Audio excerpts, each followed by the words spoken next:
Recent decisions by Canada's Conflict of Interest and Ethics Commissioner are a sobering reminder of the rules governing gifts and hospitality to federal, provincial, and municipal elected officials, and how contravention of such rules can land the public official into trouble.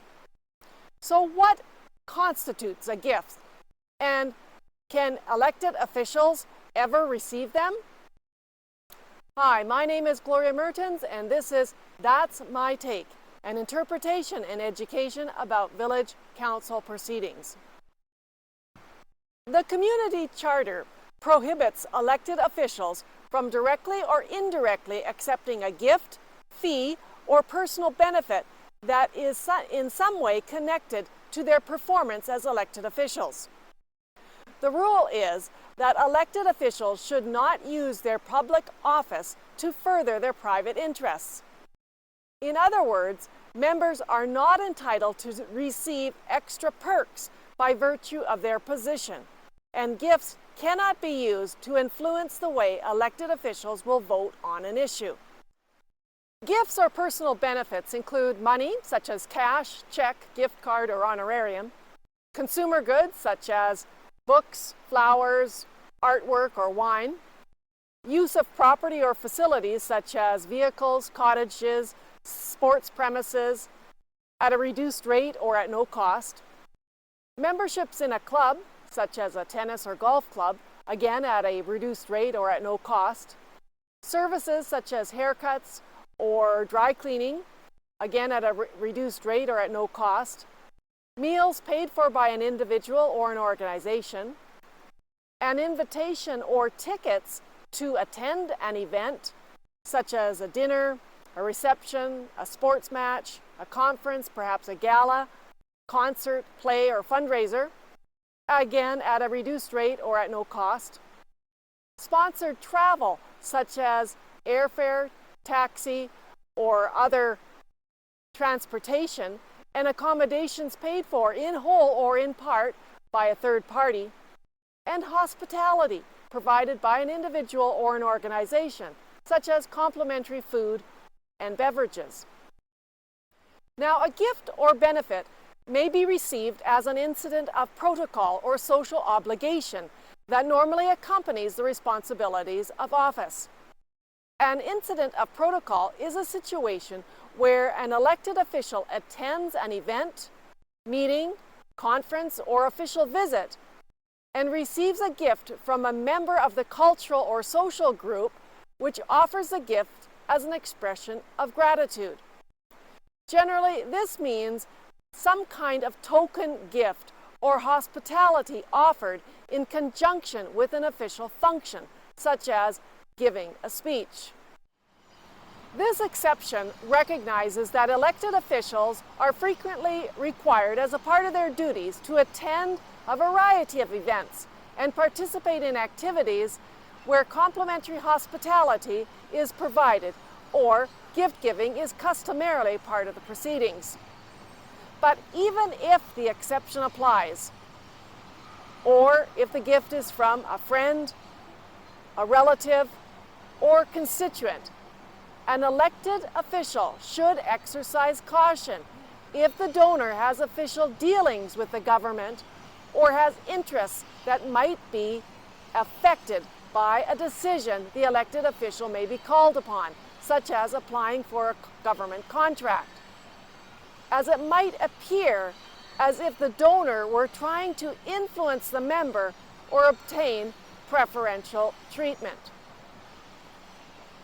If an elected official does accept a gift, it must be disclosed to the Commissioner within 30 days of receipt if its value exceeds $250, or if the combined value of lesser gifts from one source over any 12-month period exceeds $250. Disclosure requires a description of the gift, when it was received, the circumstances under which it was given and received, and the name of the giver. Disclosure of a gift ensures transparency, as these statements are publicly reported. It is important to note that just because a gift is valued under $250 does not mean it can be accepted.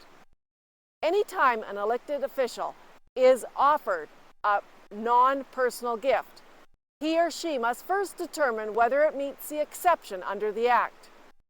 If factors suggest that the gift has been given in order to influence the elected official, the gift must be declined or returned to the donor. The Village of Ashcroft's procurement policy contains a statement regarding gifts and hospitality. It states, "To preserve the image and integrity of the employee, employer, and the profession, business gifts other than items of small intrinsic value should not be accepted. Reasonable hospitality is an accepted courtesy of a business relationship. The frequency and nature of gifts or hospitality accepted should not be allowed whereby the recipient might be or might be deemed by others to have been influenced in making a decision as a consequence of accepting such hospitality or gifts." On February 14th, 2022, I attended the regular meeting of Council, and before the start of the meeting, Valentine cookies were offered to each staff and council member present by the executive director of a local society. The offer was not extended to members of the public. Thereby, the gesture could have been perceived as targeting local government officials and support staff. Now, giving a cookie on Valentine's Day would seem a reasonable, hospitable gesture. However, on the agenda was a resolution for Council to endorse a proposed collaboration between the Village of Ashcroft and the Society to provide emergency support services, including an application for grant funding. At a previous meeting, the Society had also lobbied the government to develop a closer relationship through in-kind or financial commitments. And this was not the first time such hospitality had been extended to staff and council by the same individual who manages the social enterprise. Although I strongly support this collaboration and closer relationship, it is important to respect the intent of the legislated protocol and be aware of how small actions, such as giving treats, can affect the playing field. At least, that's my take.